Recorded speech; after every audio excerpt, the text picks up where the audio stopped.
एक राजा जब पधारे तो बहुत धर्मात्मा थे, बड़े पुण्यात्मा थे। तो यमराज जी बड़े आदर से उनको लेकर के गए, पर उनसे भी कुछ पाप हुए थे। तो कहा इनको नर्क तो नहीं भगवाना, केवल इनको नर्क दिखा दो। अब नर्क का दुख देखना ही, अब वहां जो ही गए तो हाहाकार मचा था, कहीं कोल्हू में पेरा जा रहा है, कहीं आग में जलाया जा रहा है, बहुत एकदम कंपा, इतना दुख जीवों को मिल रहा है। थोड़ी देर में सब कुछ शांत हो गया। तो उन्होंने यमदूतों से पूछा शांत कैसे हो? बोले आप पुण्यात्मा हो, धर्मात्मा हो, आपके खड़े होने मात्र से पूरे नरक के प्राणियों को दंड देना बंद कर दिया गया। तो उनका अच्छा, मैं यहाँ से जाऊंगा फिर इनको दंड मिलेगा? बोले हाँ। बोले कभी नहीं जाऊंगा। बोले ऐसा नहीं हो सकता, यहाँ वही रहता है जो पाप कर्म करता है, उनका कभी नहीं जाऊंगा। तो ये यमराज ने यमदूतों से कह दिया था, बड़ा पुण्यात्मा, इसके साथ जबरदस्ती कुछ नहीं करना।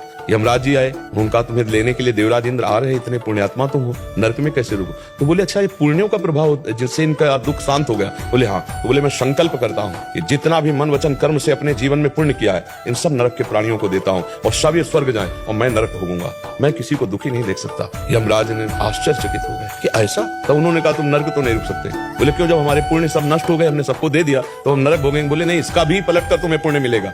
अब तुम ब्रह्मलोक जाओगे, स्वर्गलोक ले जाओगे, अब तुम ब्रह्मलोक जाओगे। तो समझ रहे हो, हमारा कोई अहित कर रहा है और हम ये प्रार्थना करें, भगवान इसकी बुद्धि शुद्ध कर दो, भगवान इसको कभी दुख ना पहुंचे। तो वो पलट कर जो लौट के आएगा, बड़ा दुख का नाश करने वाला, बड़ा सुख प्रदान करने वाला। और जब हम किसी को कहते हैं इसका नाश हो, अब वो पलट के आएगा, तो उसको मिला कि नहीं मिला, लेकिन हम तो, हमारे शुरू हो जाएगी आज से जलन होना, द्वेष होना, क्रोध होना, अशांति होना।